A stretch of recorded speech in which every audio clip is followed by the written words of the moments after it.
discussion 2. Ladies and gentlemen, with this, I would not waste the time and I would like to request our moderator, Mr. Sabarinathan Sampath Sir, Chief Strategy Officer, CSO of Wire 19 to kindly come on stage. This is the panel discussion 2. Zordar taaliyan ho jaye, ladies and gentlemen, for Mr. Sabarinathan Sampath Sir. Thank you so much, sir. Now, I would like to request Mr. Hitesh Mulani, Vice President and Group CISO from Mahindra and Mahindra Group to kindly come on stage. Zordar taaliyan ho jaye, ladies and gentlemen, for Mr. Hitesh Mulani, sir. Next, ladies and gentlemen, we have Mr. Nirav Hiradhar, sir, CISO at UTI Retirement Solutions Limited. Requesting sir's presence on stage, please. Zordar taaliyan ho jaye for Nirav sir as well.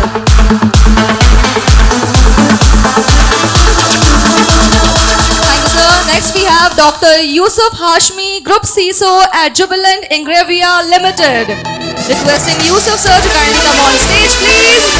Come on, ladies and gentlemen. And last but not the least, we have Mr. Ramesh Gurram, sir, CISO at Multi Commodity Exchange of India. Requesting sir to kindly come on stage, ladies and gentlemen. Can we have a huge round of applause for our panelists and for the moderator? The discussion will be, once again, on ransomware rundown strategies for prevention, mitigation and recovery. Thank you so much, sir. Please be seated. Let's continue with the session.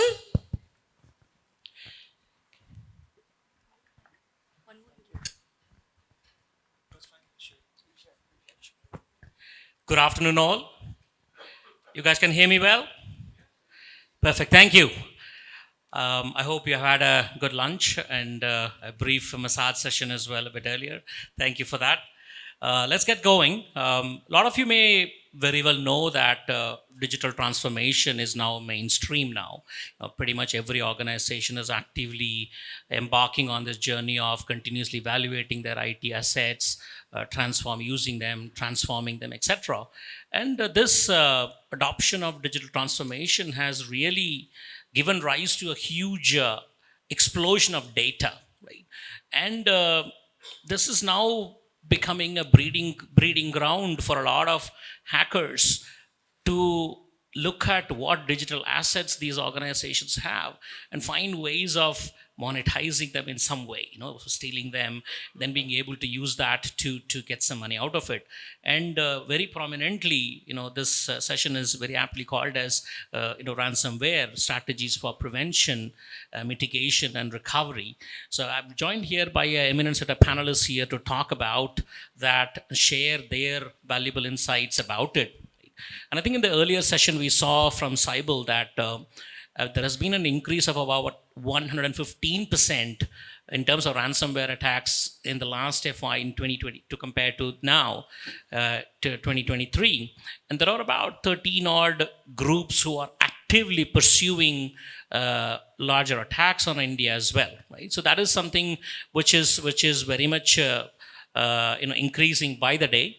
And today we'll be talking about some of that today. So before we get going, maybe we can do a brief round of introductions from the panelists here. Maybe we'll start with you, Mr. Hitesh. Maybe a brief round of introduction from you. I'm Hitesh Mulani. I'm the Group CISO at Mahindra.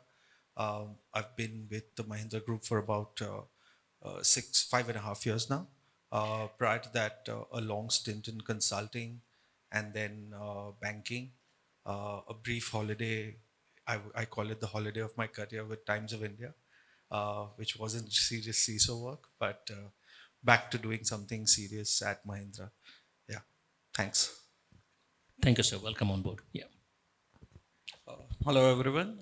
Myself, Nirav Hiradhar, and I work as a Chief Information Security Officer at UTI Retirement Solutions Limited. I have been associated with UTI Retirement Solutions from last 2 years, and yeah, that's it. Thank you.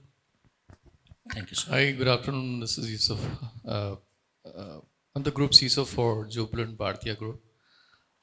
Is a group, diversified group into business, into pharma, chemical and other manufacturing areas. So I've been part of Jubilant Group for the last 1 year and so. Before that, I have been working majorly into cybersecurity solutions architects and other CISO positions and all. Yeah, thank you. Thank you, sir. Good afternoon, everyone. I'm Ramesh Gurram. I'm CISO of a multi-commodity exchange of India. So I have an experience of 26 years of experience around. I worked in government sector, followed by BFSI sector. Currently working as CISO. Cool. Thank you. Welcome all. Let's get going. We'll start with you, Mr. Ramesh. Can you help us understand or enlighten the audience about what are the typical trends, what you're seeing right now in mainly in ransomware attacks, and how should organizations be looking at adapting themselves to some of these evolving attacks all the time? So just to start with, like ransomware has become like a nightmare for all the people who are sitting out here, including the people on stage. So the scary things are happening. To my knowledge, I have seen for the couple of years what we have seen in the trend is like first it started up with the extortion, right? They used to just make the system and data unusable, unavailable, and then came a trend like they are taking the data out and demanding for ransom, a kind of double extortion. And then one more trend we have seen is like they are taking the data, they are posting it in the public domain or in dark web, targeting the users. Your data is out and you need to pay some ransom to protect against that. That has come as like a third extortion level. And to my surprise, I have seen recently one news that one of the hacker groups, Black Cat, they have raised a notification to the regulator, SEC, saying that we have hacked so and so that company. Those guys have not reported to you as per the regulatory norms, and you have to take action. They are threatening both the regulator as well as the entity itself. It has become like a quadruple kind of extortion. Very scary thing. And again, the scary thing is like this technology evolution called AML, artificial intelligence and machine learning has come into picture for the last couple of years, and it is equally available for the hackers. So technologies, the chat GPT is now we are having a easy access to technologies like warm GPT. Anybody with minimal knowledge can create a virus and create havoc. And we are also witnessing a lot of cyber crimes and cyber frauds in the context of deepfake. So these are all the trends which are becoming very scary in terms of ransomware, and of course many more other variants of the cyber attacks. So for which we need to have a strategies. That's what today we are going to discuss more about. We should have proactive and more, a step ahead kind of a strategies to counter all such cyber attacks. Sure. So thank you. Thank you for that. We'll go over to Mr. Nirav. As ransomware has been there for quite some time, a lot of organizations have been affected themselves, and they are looking at others being affected also, right? So what do you think some of these organizations have learned along the way, and what kind of best practices are out there for organizations to look at and adopt? Okay, so recently I was just reading an article where it was seen that 97% ransomware is downloaded via email. So as you know that humans are one of the weakest links of cybersecurity. So first things first is that we need to educate the users, and also we need to conduct the phishing exercises. Second thing that a personal suggestion would be that, as you know, that ransomware actually disrupts your business, right? So in this case, the backups that you take, that they are one of the most important things in your organization. Your backup strategy, your BCP strategy, DR strategy needs to be effective in case of any business disruption. And also we can see that we have many organizations who actually help us. I think Cybel is one of the organizations that is helping us to, not pay the ransom and, get that actually how much of our data has been exposed. So yes, we have learned our lessons in ransomware attack. And one of the last important thing that I would suggest is the regular patching and updating of your antivirus and anti-malware. So because as we all know that ransomware also exploits your vulnerable ports and the vulnerability. So any unpatched system is a ticking bomb for any organization. So we have to make sure that all our systems are patched, are updated with the updated signatures, and also we have to make sure that none of our users click any of the phishing link. Sure, absolutely. Thank you very much, Mr. Nirav. We'll go to Mr. Hitesh right now. Despite all the best attempts of implementing best practices, etc., organizations are still affected by some of these all the time, right? And tell us more about what if a ransomware attack has happened now. What would be the incident responses? What you would embark on to bring the situation under control? Help us with some list of things what you would be embarking on as an incident response. So I think I think different companies face ransomware, and its impact is very different. Um, in some organizations where there's manufacturing involved, uh, you know, the first thing you need to do in a ransomware attack is obviously isolate the entire setup so that there's no further infiltration. But in doing that, a lot of businesses get disrupted in a sense that, let's say you're completely cloud connected and your manufacturing systems are taking signals from the cloud connected environment. When you isolate your network, suddenly you can't get the signals and your production cycles are off. And typically we've seen most of the ransomware attacks, affect on-prem setups. The cloud setups are a little better protected, but that doesn't go to say that cloud setups don't get infected. But the important part at that point in time is to first isolate the entire environment. You have got to get in the experts to kind of do what typically happens is the reason you need to call, you may have a lot of experts in your organization. But one of the biggest problems is if you have cyber insurance, right? Now, the cyber insurance guys expect you to, bring in a professional or what they classify as a professional, as an independent entity that does this entire exercise for you.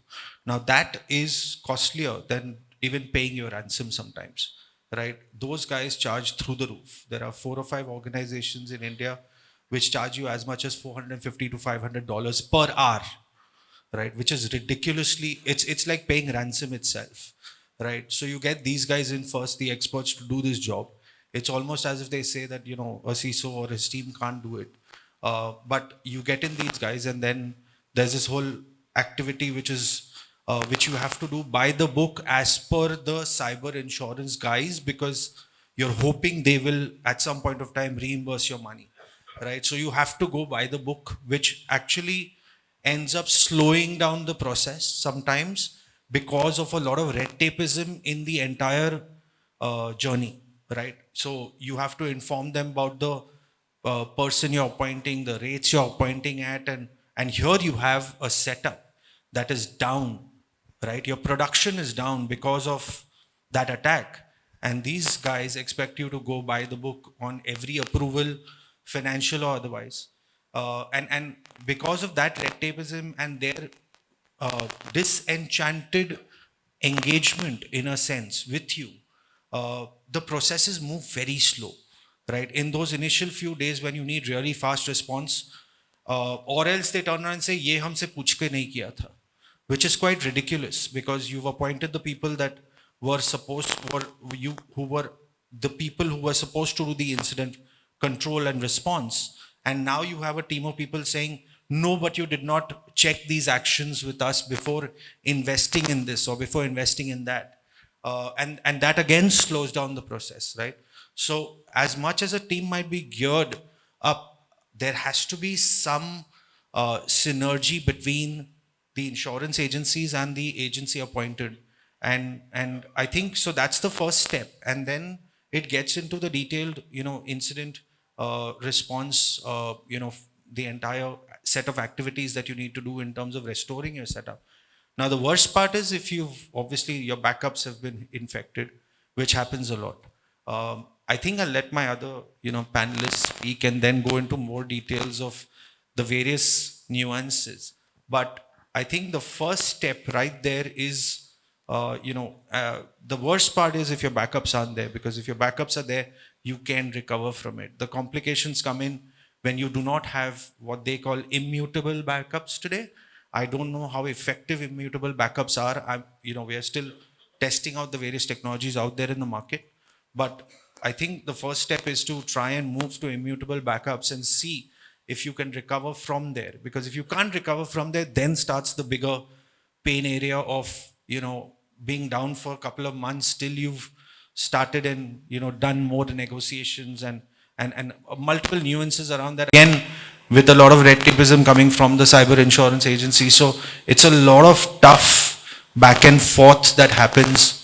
It's not as easy as, just saying that I have cyber insurance, I'm covered, or, I have these controls in place and I'm covered. And the whole thing, the delay actually has a higher impact on your business because of recovery times, rather than, the entire recovery itself. Thank you. I think one thing which reminds me on this topic, what you mentioned about backup, is a lot of organizations do say they do backup, but the day on which something goes wrong, you restore it, it never works. Right? So it's important to have these cyber drills and all these kind of stuff on a regular basis to ensure these are tested as well. Right, so moving on, Dr. Yusuf, over to you. You are a CSO, group CSO for a very large organization encompassing about 19 different companies, etc., encompassing a very large variety of wide range of audience and employees within that group. And it's always said that people are the weakest link in the whole security chain, right? So tell us about, what kind of training, skills, upgradation and the knowledge sharing is necessary for an audience who may not necessarily be all that tech savvy all the time, right? Because we all think that, techie guys may not necessarily make the mistake, but more often they may end up doing the mistake. So help us with a little bit more about what are you doing on that front? It's a good question. I think the most important aspect of being hit by ransomware is awareness. Right? So the normal, and you have different categories of people that you have to deal with to make them aware of what could go wrong. So I would say the normal employee and the users are not the one which the attackers are looking for. What they're looking for is the people who have privileged access. Right? That's what they get the money from. That's where they're able to actually get more into the stages, the next stages of the MITRE attack you talk about, right? And many of the organizations have outsourced their privilege access to either their outsourced third-party suppliers, right? And which usually you don't have visibility. So how to make them aware? The normal people is very simple. Keep on doing phishing exercise as much as possible. Right, so that post that exercise, the results you would be able to drive and take the management commitment to make sure that these people who have been phished are being trained, right? Not only just trained, they have to write the exam online and they have to pass the exam. If they don't do the training, take away the access of AD. It's very simple. That's what I have been applying that and taking the management commitment to ensure that every people in my organization, right across the globe, have the consistent knowledge of what could go wrong towards a ransomware attack. And from the privileged users, so your policies plays a very major role when you talk about privileged access. So you need to have those solutions in place. That's how you can control privileged access. You should have a PAM solution. MFA plays a major role, right? So, and that's the biggest savior for any of the organization. If you don't have MFAs, you are definitely living in a risk. Because the way the passwords, so many systems, so many passwords, I can't remember 2-3 passwords more than that, to be honest. I'm sure everybody in this room can't set more than 3-4 passwords I can recall. So I'm bound to use my same system I'm using as a server admin, gaining access to my Windows RDP session. Right? I will use it somewhere else also. That's where the ransomware groups look for, to find out what are the passwords of for privileged users are available in the darknet. They use that. And if you don't have MPA, you're gone. They will gain access to your VPNs. Every organization is running through a VPN, right? That's your attack surface is always there. And all privileged access users, they access either through Citrix or they use VPN. So if you can actually make the privileged users more aware, strong password, at least 14 passphrases, not password, passphrases, right? So that's how you have to implement those controls in place. Otherwise, ransomware is going to hit you. And like nothing, these are the basic premise. If you can actually address these basics, I think you are safe. You don't have to be living in a sleepless night if you can actually take care of these, because your applications, your servers, your network, your applications are more safe. You can put a WAF, you are mostly safe because WAF takes care of that. But the attack surfaces, assets like VPN and Citrix, they are so vulnerable. You know, Citrix, every month there's a vulnerability coming into Citrix, NetScaler, right? So how do you address that? The only way is to actually protect yourself. Don't let yourself in a situation where you have to recover and respond, right? It's always better to identify, detect, and prevent things that may go wrong, especially from ransomware perspective. Awareness, continuous mailers. I think at least 2 to 3 mailers should go to all the end users. It's very clear, because that's how you engage with the users. They will, because every day there's a new attack, a new kind of trend coming in. How do you make users aware that there's an information security team who take care of you, who keeps you, makes you aware? So it's very important for all of us to actually keep engaged with the end users through those mailers on regular basis. Keep doing a phishing, at least 6 months we should do it. That's how we do it across the group. Cool. Thank you, Dr. Yusuf. Very useful to know. Let's move on to Mr. Nirav again, right? So going back to organizations being prepared in terms of handling such emergencies as such, right? How important is a BCP plan, a business continuity plan there? And how do you think organizations should embark on implementing this in a practical way? Because a lot of organizations come up with these excuses that I can't do this because of so and so reason. But what do you think organizations could do in practical terms to ensure they have a robust business continuity plan in place? So I think the first thing that organizations need to do is business impact analysis. This will actually give you a list of all your critical applications. So in case of any disaster, what would be your first priority to, make your business up? That is the most important thing to know. That is one of the biggest base of your BCP. And on that basis, what you can do is you can create a BCP plan. So first and foremost thing, when it comes to BCP, it plays one of the most major role when you want to make your systems up. So if, an investment firm, if it is hit by a ransomware, then his first priority, the first priority for an investment firm is to make live the investment applications. Other things can wait. But if the business impact analysis is not done, they won't be able to know what we should do and what we should not know. And like sir, you said that many organizations say that I cannot do this because I don't know. That is one of the major reasons that they are clueless that what we have to do in such a case. So that's where I think the BCP plays one of the major roles. Second thing, at least if you are a very small setup or a very small company, I would surely suggest that you at least take a DR as a service or backup as a service, because that would also again play a major role when it comes to an incident. Because again, like I said, that ransomware disrupts your data.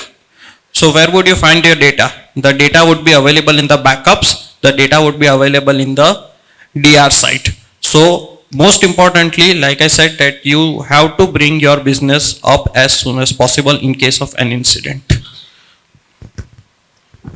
Sure. Thank you, Mr. Nehru. We'll go on to Mr. Ramesh. Right? Tell us a bit more about this new concept of ransomware as a service. Mr. Nirav just talked about DR as a service. Now we are hearing about ransomware as a service. Tell us a bit more about what does it mean. Yeah, just to add to the list which I mentioned in the beginning to the trends part. So this is extension to that trends part is like now RAS has become like a kind of regular normal business. The way typical corporate businesses operate, this ransomware as a service operates similar way, almost similar way in the dark and deep web. Like in a typical, the most what annoying part of this RAS is, it is available for everybody. Even a non-tech guy, simply if he has money, he can simply pay and do the ransomware attack. So that is the proximity and accessibility it is creating. That is the reason if we go deep into the some of the recent ransomware attacks happened across US and other places, the brain behind such it's assumed to be a person who is having a kind of targeted objective towards that organization. So this ransomware as a service is consists of typical roles. The way we have in a corporate business, some finance department, marketing department, sales department, and IT department, and all that, right? In the same structure, ransomware as a service also operates on the same concept. There will be somebody called operators, and somebody who is called affiliates, somebody who is called actually people who are building the malicious code. So once this all three people come together and become a cartel and offer this as a service. If I have to target some XYZ organization, they will publish in a marketplace in the dark web saying that these are the data, these are the credentials, these are the access rights we have. If you want, this is the malware available. You pay $10 for access or various. Again, to my surprise, of course, I have not directly seen that. I have heard that in that marketplace there will be offers, festive offers, okay, seasonal offers. Like if you want to hit this so-and-so organization at this December or winter session or summer session like that, you will get a rebate also. So such a level, it's exactly happening the way we are witnessing in the typical corporate world. So like operators, what they do, they will set up the stage. So what is the infrastructure required, how to launch that malware, how it communicates, what is the browser, what is the command and control center setup through which the victim has to communicate or the affiliate has to communicate. That entire ecosystem of IT ecosystem is built in the dark web and deep web. These affiliates, what they do, they get the information about the target organizations to whom we have to do the ransomware attack, and then they also get the malware types. What is the malware which is to be used? What are the vulnerabilities available? What is the data available? So these two guys combine together and they offer ransomware attacks as a business. This is very scary, and again, the most dangerous part is it is available for anybody. Even a non-tech guy has some little bit of knowledge how to access deep web and dark web, can go and buy and launch an attack. So again, these are the strategies which whatever we have been discussing. We also, as the other side of the people who are big in the CISO community and security community, we should have similar kind of a proactive cyber security strategies like we can have our own like organization like Cyber. All these organizations are masters and very professional in monitoring deep web and dark web services. And my point out here is we should have our own like a small team of people who can play like they can create their own anonymous IDs and do some kind of dark web monitoring specific to the organization. Not getting too much about it. Maybe that will add more value to the services what we take from the service providers outside. So that's how we take it. And just to add something more as a strategy, we should have strong, defense in depth kind of a strategy in security. If one layer fails, we'll have one more layer to protect, like the people layer, backup layer, technology layer. And again, the most important philosophy I believe in cyber security is we have to keep cyber security as simple as possible. We should stick to the basics. the basic hygiene and basic culture needs to be brought into the organization. Then on top of it, then you can bring technologies, advancements, and then you can go ahead with bringing in more proactiveness and security for the organization. Understood. Understood. Thank you, Mr. Ramesh. We'll go to Mr. Hitesh again. You know, Mahindra and Mahindra, pretty massive recognized brand in the country, right? You know, there's a lot of reputational damage which could possibly happen along with financial damage if a ransomware attack does happen for whatever reason, right? You know, how do organizations balance that communication effectively? You know, what to tell the audience, what to tell the community, what to tell their stakeholders, and what not to tell, etc. You know, some of them are sensitive, some of them could be something which could be shared. How do you balance that typically? So I think just to add on to what Sir said as ransomware as a service, I think, I just want to finish that piece. I just add one more point. Today you have ransomware simulations as a service.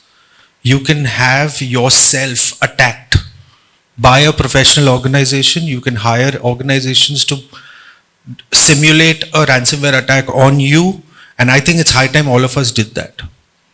Please have professionals start stress testing your environments. They come in with benign malware, but they manage to traverse across your organization. It's not a VAPT.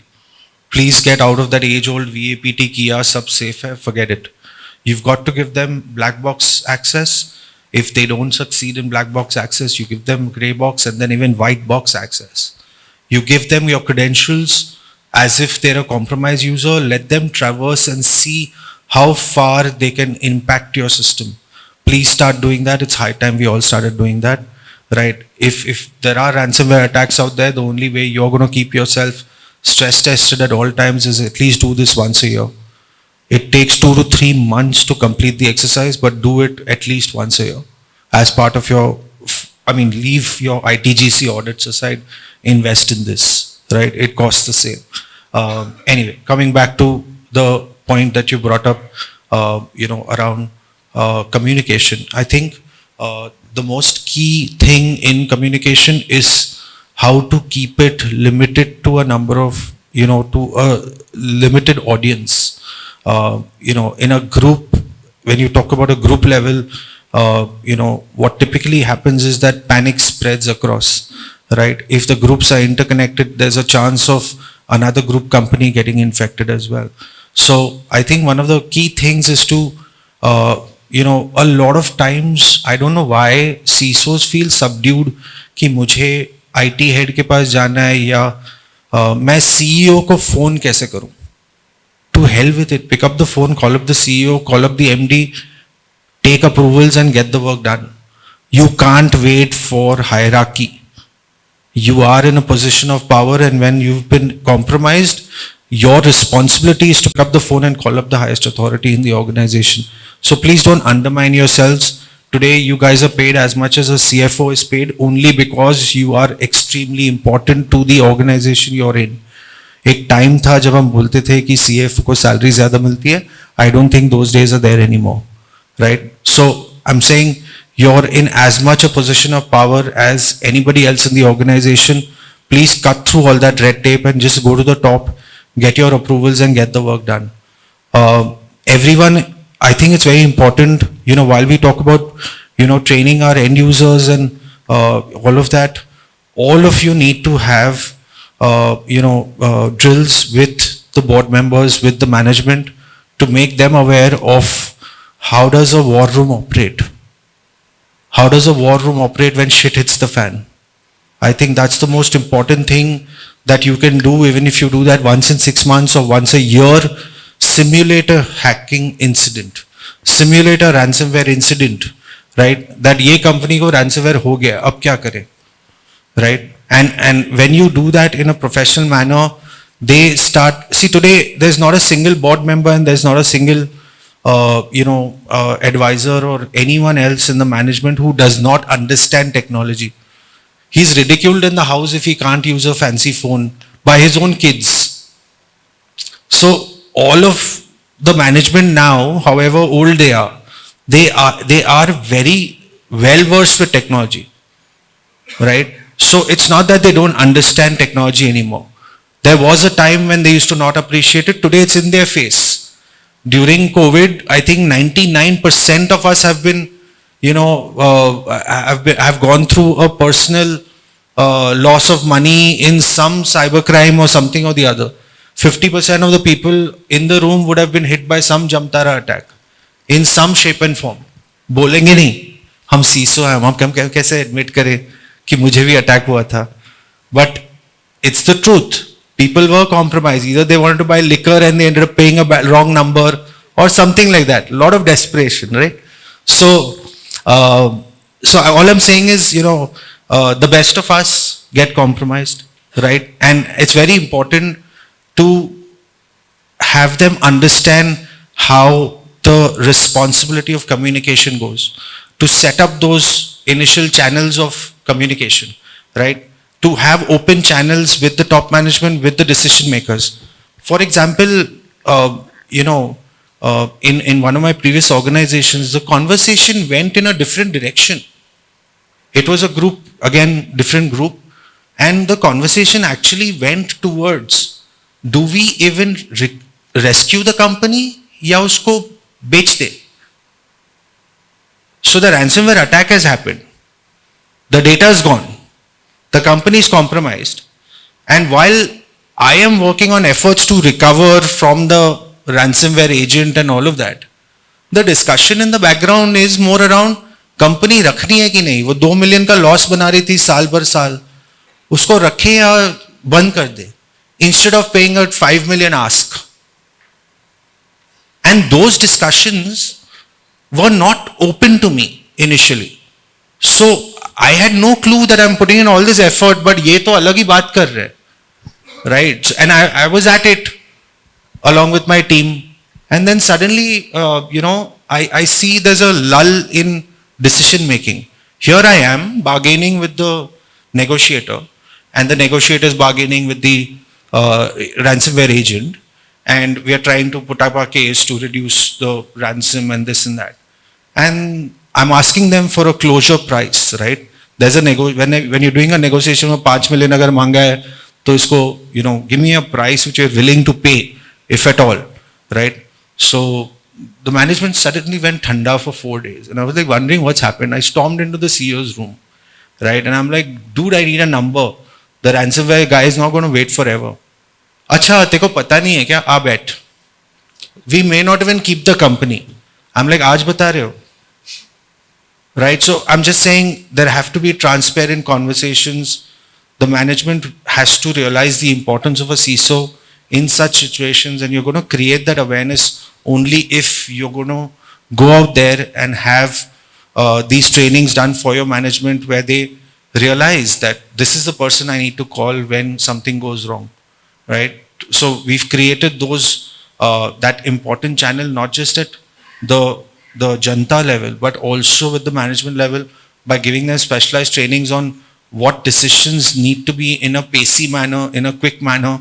And I think, as a group, we now kind of, appreciate that it's across the group. And I think that's one of the barriers we've broken so that we have a, overall clear understanding. Thanks. Thank you, Mr. Hitesh. That was very insightful. Going over to Dr. Yusuf, I think Mr. Hitesh also talked about cyber insurance a little bit earlier, right? And as a part of your ransomware risk management strategy, you put in some technology component there. You work on administrative strategy as such. Now, where does the cyber insurance component come in? Does it complement these other approaches, or can it stay on its own independently? How do you see that? No, cyber insurance definitely plays a major role when something is breached or you got hit by a ransomware and there's a business loss, right? After which you claim for the loss of business with the insurer, right? But usually, what the challenges that we face is we as a CISOs are not directly interfacing with the insurer, and the insurance team is actually who doesn't have any knowledge on cyber.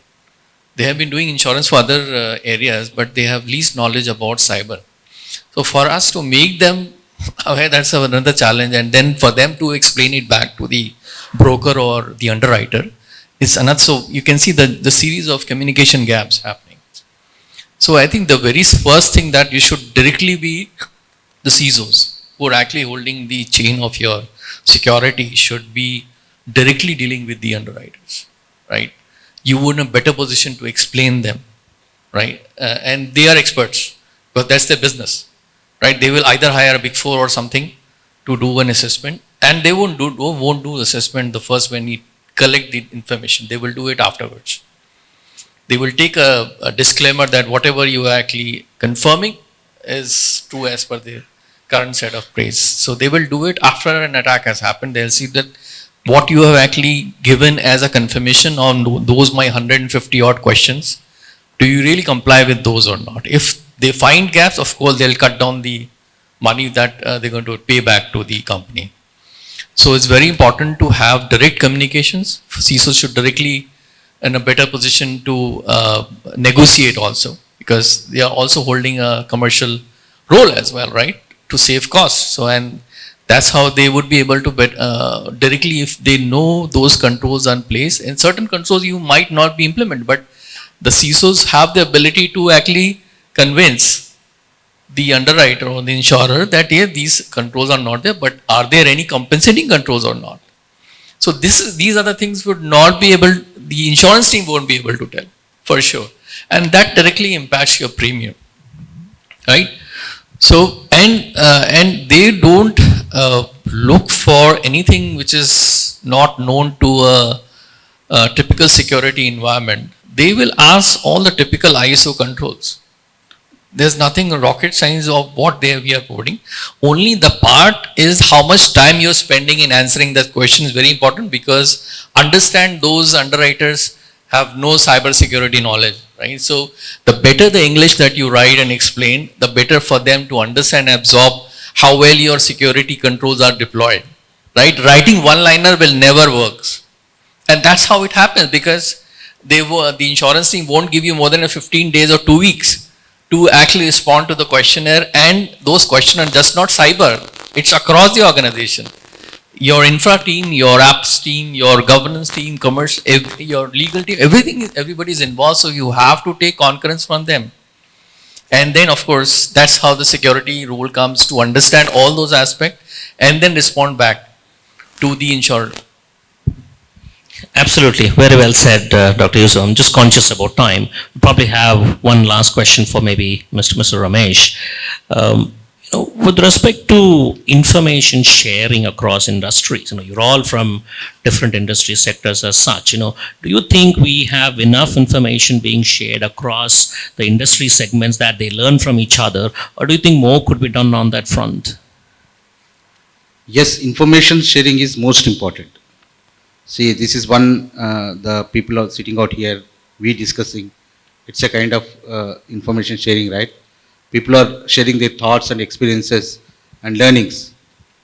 That is most important. And for organizations like who are regulated, like we are a regulated entity, we do get a lot of information sharing when we meet CISOs, CISO forums, CISO discussions, and we have a regulatory mandate to share the information as well. If we experience any cyber attacks, IOCs or this thing, we do keep share with the other entities.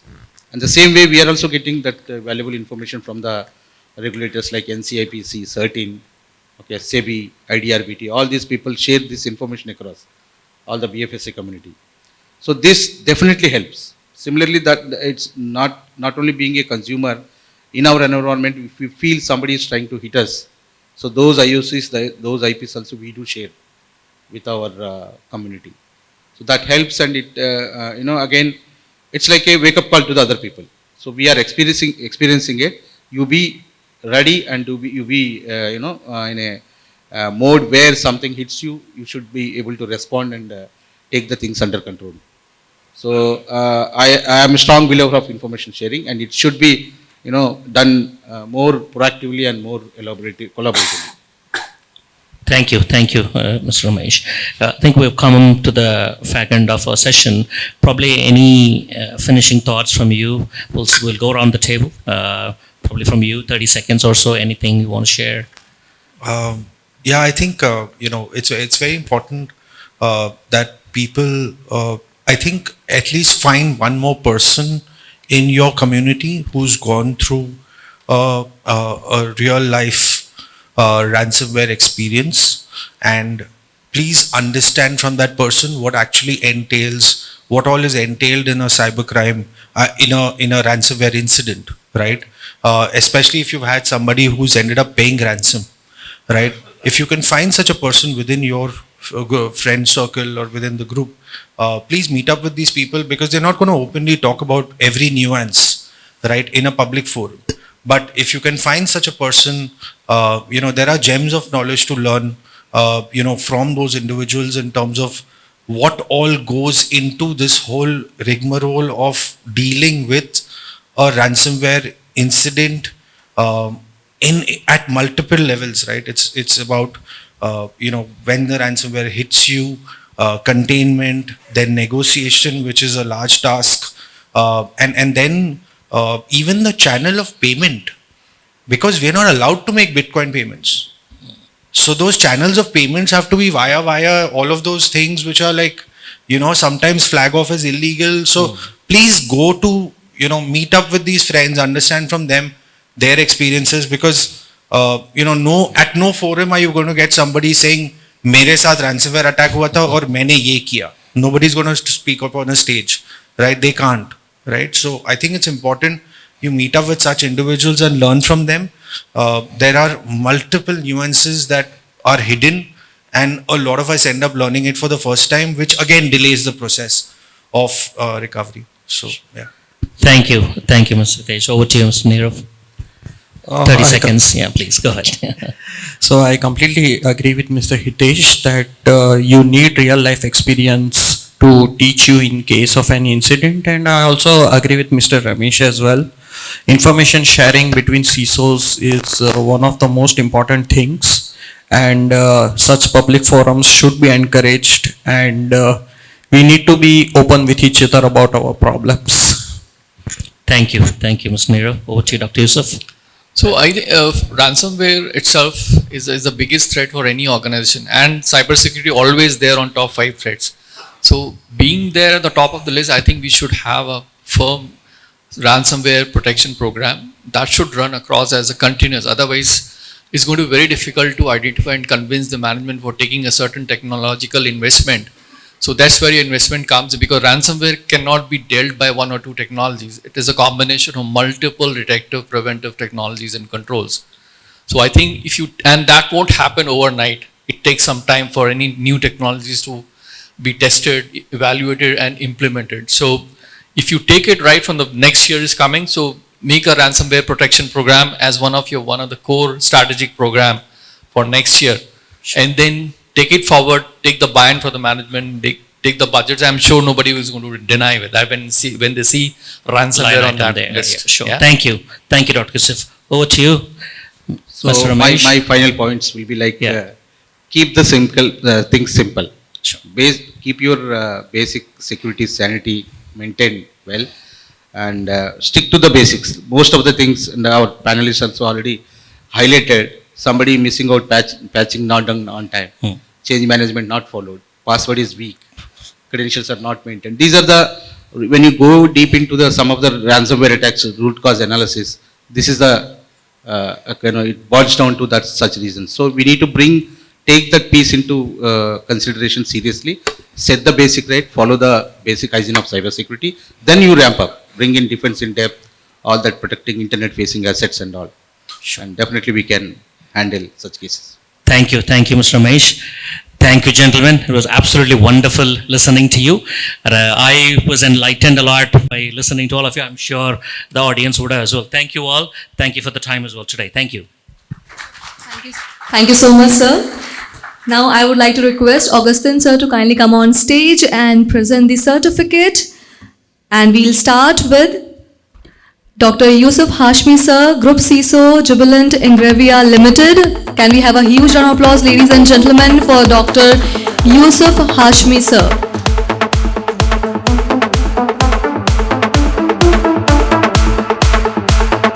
Come on, ladies and gentlemen, huge round of applause.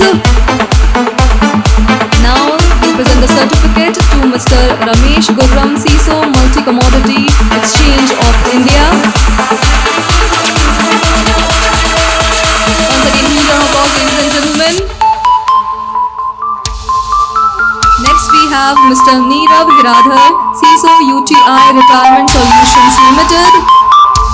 Huge round of applause, ladies and gentlemen. And here is the certificate from Mr. Hitesh Mulani, VP and Group CISO, Mahindra and Mahindra Group. And last but not the least, our moderator, Mr. Sabarinathan Sampath, Chief Strategy Officer, CSO Wire 19. Here is for our moderator.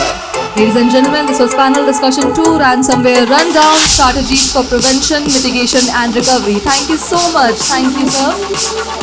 Can we have a group photograph, please?